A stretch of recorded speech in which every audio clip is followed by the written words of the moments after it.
Macro economic variables में सबसे पहले हम देखेंगे जीडीपी। तो जीडीपी की वही सेम डेफिनेशन जो हमने पीछे पढ़ी थी कि जीडीपी क्या होता है। GDP is the total production of final goods and services produced with in the territory of domestic territory of a country. किसी कंट्री की डोमेस्टिक टेरिटरी जो होती है, डोमेस्टिक टेरिटरी और ज्योग्राफिकल टेरिटरी के बीच में हमने डिफरेंस देखा था।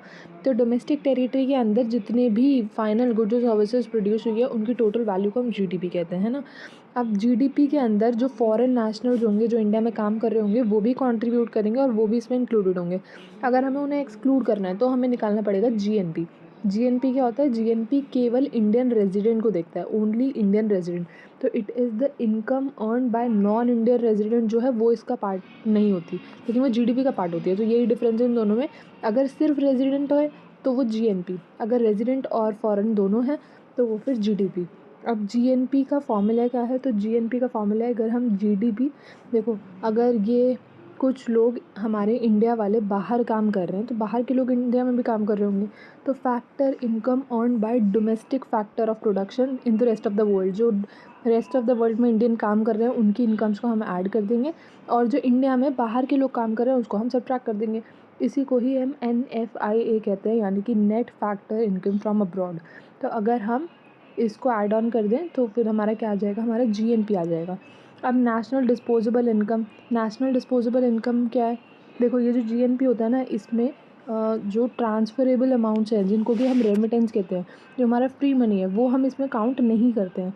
अगर हमें इसको भी काउंट करना हो तो क्या आएगा? हमारा नेशनल डिस्पोजेबल इनकम। तो आप देख रहे हो, पैटर्न देख रहे हो, ये हमारा जीडीपी था। जीडीपी के अंदर रेजिडेंट वाला पार्ट था, रेजिडेंट नॉन रेजिडेंट जो पार्ट था वो था, बट जब हमने वो नॉन रेजिडेंट वाला पार्ट हटा दिया तो हमारा बन गया जीएनपी। और जब हमने उसमें ट्रांसफ़र पेमेंट ऐड ऑन कर दिया तब हमारा बन गया नेशनल डिस्पोजेबल इनकम। अब नेशनल डिस्पोजेबल इनकम के बाद यहाँ पर दो फार्मूलाज दे रखे हैं। देखो, अगर हमारा जीडीपी जो है उसमें से हम डेप्रीसिएशन को माइनस कर दें तो हमारा नेट डोमेस्टिक प्रोडक्ट आ जाएगा। डोमेस्टिक प्रोडक्ट सेम ही है, बस ग्रॉस और नेट में यही डिफरेंस है कि ग्रॉस में आएगा टोटल और नेट में क्या आएगा? डेप्रीसिएशन हटा के।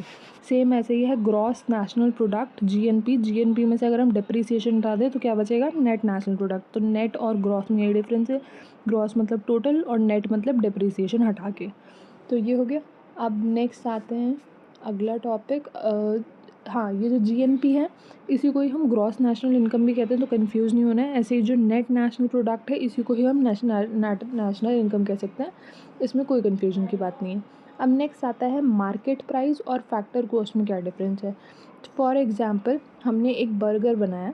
अब ये बर्गर बनाने के लिए हमने एक फैक्ट्री लगाई होगी, कुछ लेबर्स लगाए होंगे, है ना। हमको फैक्ट्री का वेजेस भी देखना है, उसमें से ही उसकी जो कॉस्ट होगी, हमें अपना लेबर का भी देखना है, हमें अपना प्रॉफिट भी देखना है। अगर हम ये चारों फैक्टर्स को ऐड ऑन कर दें तो ये हमारा आ जाएगा फैक्टर कॉस्ट, है ना। अगर हम चारों फैक्टर्स को ऐड कर दें तो वो आ गया हमारा फैक्टर कॉस्ट। अब क्योंकि हम जब इसको मार्केट में बेचेंगे तो हमारे ऊपर टैक्स लगेगा, इनडायरेक्ट टैक्स लगेगा। अब वो हमें इनडायरेक्ट टैक्स भी देना पड़ेगा। फॉर एग्जांपल, हम पर टैक्स लगा 10 रुपीज़ का। अगर हम पहले इसको 100 रुपीज़ में बेच रहे थे, अब हमें वो 10 रुपीज़ भी देखना पड़ेगा। हम वो 10 रुपीज़ जो है कस्टमर से लेंगे और फिर वो गवर्नमेंट को ऐड ऑन कर देंगे। तो हमें अभी कितने का बेचना पड़ेगा? पहले 100 का था, अब हमें 10 मोर, यानी कि 110। ये है मार्केट प्राइस। फैक्टर कॉस्ट, अगर हम चारों फैक्टर्स को ऐड ऑन कर दें तो फैक्टर कॉस्ट, अगर हम इनडायरेक्ट टैक्सेस भी ऐड ऑन कर दें तो वो आएगा मार्केट प्राइस, है ना। अब यहाँ पर फॉर्मूला देखते हैं। यहाँ पर गिवन है कि मार्केट प्राइस क्या होता है। मार्केट प्राइस होता है factor cost plus indirect taxes. हमारा 100 रुपीज़ का बर्गर था, 10 रुपये का इनडायरेक्ट टैक्स लगा, तो हमारा मार्केट प्राइस कितना हो गया? 110। और फैक्टर कॉस्ट क्या था? पहले वाला। तो सिमिलरली गवर्नमेंट सब्सिडीज़ जो होती हैं उनको हम इसमें से सब्ट्रैक्ट कर देते हैं। उसके बाद है पर कैपिटा इनकम या per capita GDP. Per capita GDP क्या होता है? अगर हम जीडीपी को हमारी पॉपुलेशन के साथ डिवाइड कर दें तो हमारा आ जाएगा पर कैपिटा जीडीपी, पर पर्सन वाला, है ना। इसके बाद आता है नॉमिनल जीडीपी और रियल जीडीपी। रियल जीडीपी जो होता है वो क्वांटिटी की बात करता है। जिसमें सिर्फ क्वांटिटी पे ध्यान दिया जाए वो रियल जीडीपी, और जिसमें हम वैल्यू पर ध्यान दें वो नॉमिनल जीडीपी। इसको आगे एग्जाम्पल के थ्रू समझते हैं। यहाँ पर टेबल के थ्रू समझाया गया है। तो जो रियल जीडीपी होता है ना, उसमें हम केवल क्वांटिटी पर ध्यान देते हैं।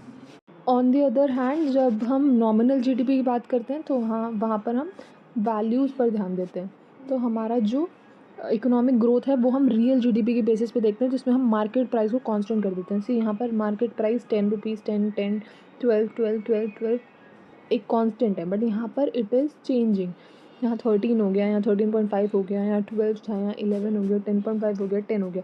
मार्केट प्राइस चेंज हो रहा है और इसमें क्या होता है, कांस्टेंट रहता है। इसके बाद नेक्स्ट आता है productivity, capital output ratio and ICOR। तो अब इनको डिटेल में देखते हैं। प्रोडक्टिविटी क्या होता है, कैपिटल आउटपुट रेशियो क्या होता है और ICOR क्या होता है। सबसे पहले प्रोडक्टिविटी समझने से पहले हमें एवरेज प्रोडक्टिविटी क्या होता है और मार्जिनल प्रोडक्टिविटी क्या होता है, इसका डिफरेंस समझना पड़ेगा। तो फॉर एग्ज़ाम्पल ये हमारे पास एक खेत है और ये 1 एकड़ का हमारे पास खेत है, ठीक है। इसमें हमने 5 लेबर्स को एम्प्लॉय किया और इससे हमारा 2 टन का प्रोडक्शन हो रहा है, ठीक है। अब अगर हमें लैंड की प्रोडक्टिविटी निकालनी हो तो हम क्या करेंगे, इस आउटपुट को इनपुट जो हमने किया यानी कि लैंड से डिवाइड कर देंगे। 2 टन का हमारा आउटपुट था, 1 एकड़ हमारी लैंड इनपुट थी, तो हमारा प्रोडक्टिविटी क्या आ गई, 2 टन पर एकड़। अब इसके बाद अगर हम प्रोडक्टिविटी ऑफ लेबर देखें तो हमारे 2 टन जो थी वो आउटपुट थी, अपॉन में 5 हमारे लेबर थे, तो 0.4 टन पर लेबर, ये आ गई हमारी productivity of labour. Productivity of land, productivity of labour, इसको हम क्या कहते हैं, एवरेज प्रोडक्टिविटी। अब मार्जिनल प्रोडक्टिविटी क्या होता है, अगर हम जो ये हमारा आया है आउटपुट, अगर हम इसमें 1 लेबर और बढ़ा दें, 6 कर दें इसको, तो अब हमारा प्रोडक्शन जो है, हमारा जो आउटपुट है उसमें कितना चेंज आएगा, उसको हम कहते हैं मार्जिनल प्रोडक्टिविटी। तो मार्जिनल प्रोडक्टिविटी निकालने के लिए क्या करेंगे, change in output, output upon change in labour. तो चेंज इन आउटपुट कितना होगा, 0.2 टन और चेंज इन लेबर कितना हुआ, 1 लेबर। तो हमारा मार्जिनल प्रोडक्टिविटी कितनी आई, 0.2। जितनी ज़्यादा हायर प्रोडक्टिविटी होगी उतना ही हमारा इकोनॉमी के लिए क्या होगा, वो अच्छा होगा। एंड कैपिटल आउटपुट रेशो जो है वो जितना कम होगा उतना हमारे लिए बेटर है। फॉर एग्ज़ाम्पल जैसे कि हमने 3 रुपीज़ लगाकर एक टॉफ़ी बनाई है ना, और यहाँ पर हमारा 4 रुपीज़ लगाकर एक टॉफ़ी बनाई। ये जो एक टॉफ़ी है ये हमारा आउटपुट है और ये 3 रुपीज़ और 4 रुपीज़ हमारा कैपिटल है। 3 रुपीज़ का कैपिटल लगा के हमने 1 रुपीज़ का आउटपुट निकाला, या 4 रुपीज़ का कैपिटल लगा के हमने 1 रुपीज़ का आउटपुट निकाला। तो हमारे लिए कौन सा बेटर है, 3:1 वाला, ना कि 4:1। हमारा ज़्यादा पैसे जा रहा है और आउटपुट कम लग रहा है।